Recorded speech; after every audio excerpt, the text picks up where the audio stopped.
George Leonard, in his book Mastery, talks about enjoying the plateau. Enjoying the plateau.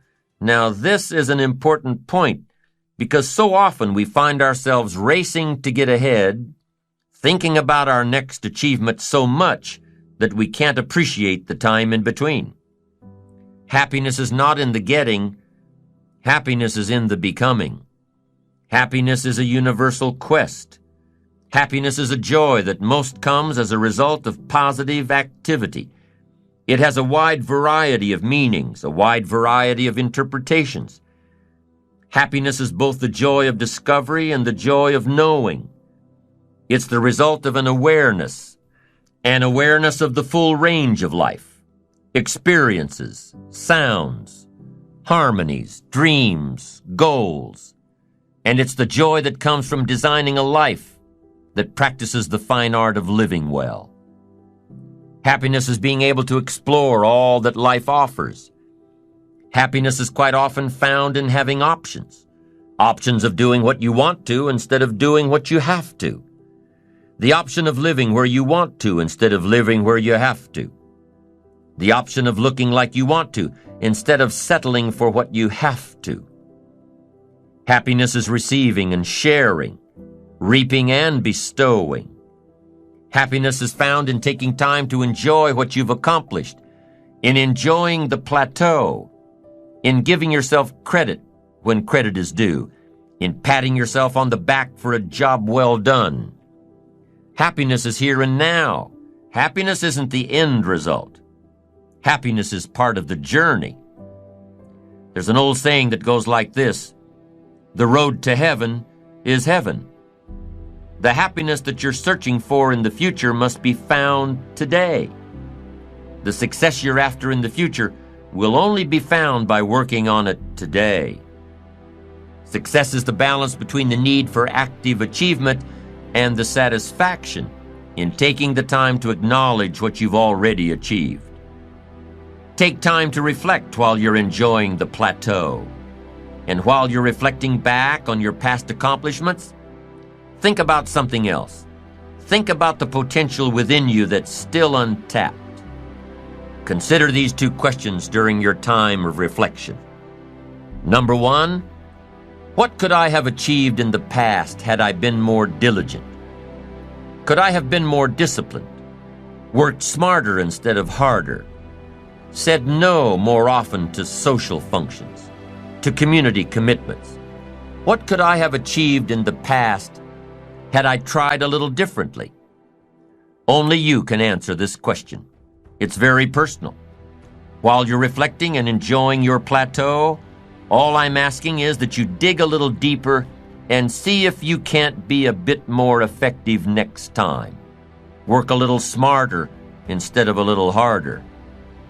So that's question number one. What could I have achieved in the past if I tried a little more diligently?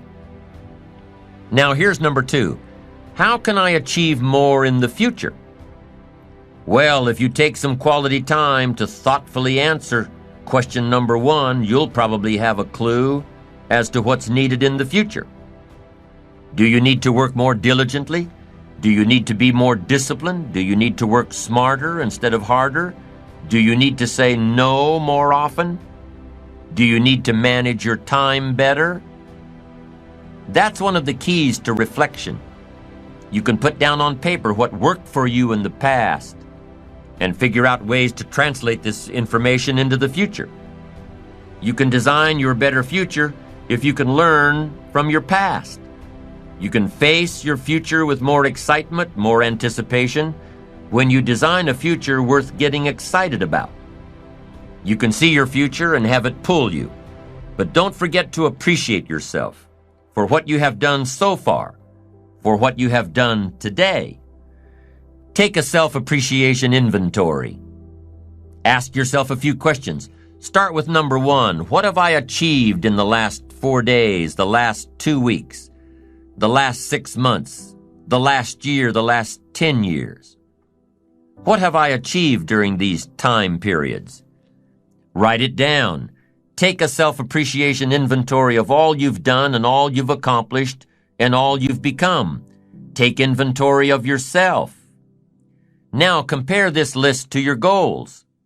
Have you accomplished all you set out to do in the last 4 days, 2 weeks, 6 months, 1 year, 10 years?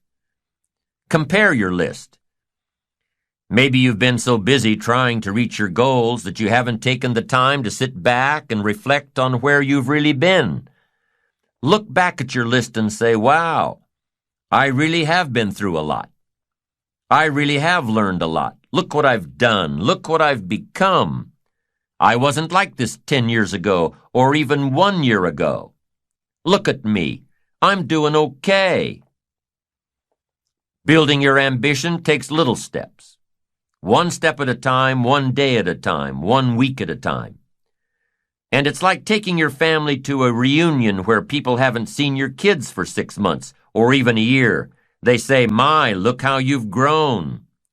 Well, you know your kids have grown, but when you see them every day, it's hard to notice.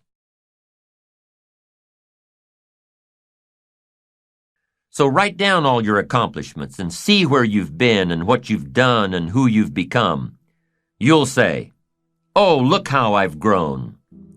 And that's step 1 in taking a self-appreciation inventory. Now here's step 2.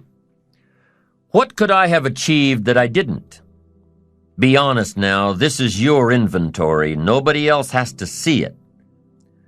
What could you have achieved over the last week, the last month, the last quarter, the last year? What could you have achieved that you didn't? Would a game plan have made a difference? Would your direction have made a difference? Would greater preparation have made a difference? Would more discipline have made a difference?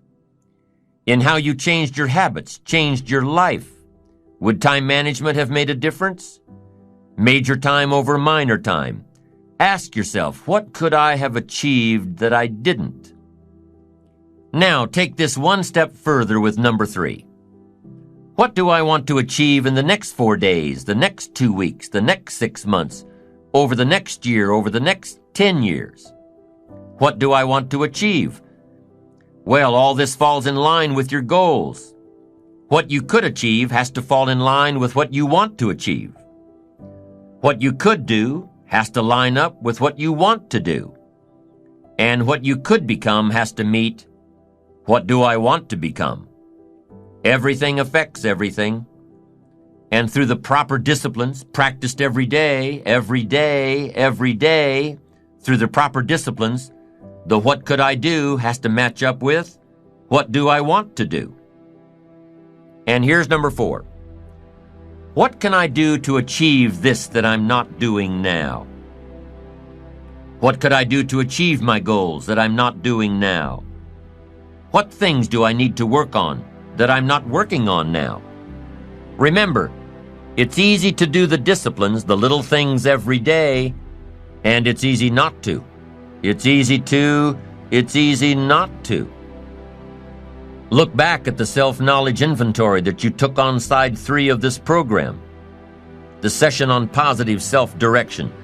Look back at the list you made of your 3 most important work-related goals. Look back at your list of the 3 most important personal and spiritual goals. How are you doing with these? Are you making progress a little each day, a little each day? Are you appreciative of the progress you've made so far? It's important that you take time out to acknowledge yourself, your achievements, what you've done so far, where you've come, who you've become. Self-appreciation is a stage in building ambition that takes a little more maturity, a greater resolve, knowing that you'll do it until you get it done, and taking the time out to acknowledge yourself for doing it. Self-appreciation comes from already being firmly set on the course of positive self-direction, being on the right track, having that wonderful blend of humility and self-esteem, knowing within yourself that you're accomplishing your goals, and knowing yourself enough and being confident in yourself enough to avoid needless bragging. Self-appreciation says that you admit there's room for improvement. knowing that you're on the right track, but admitting the need for continued growth, more books, more seminars, more skills, more disciplines, greater awareness, bigger vision. There's always more room to grow. There's always more knowledge to gain, always more skills to perfect. We're never done with the education process because education is part of the path to wealth. Education and learning is part of the path to health. Continued education can turn you around if you're headed in the wrong direction. We must never stop learning, growing, expanding. And we must never forget to take time to appreciate ourselves for what we've done in pursuit of what we want to become.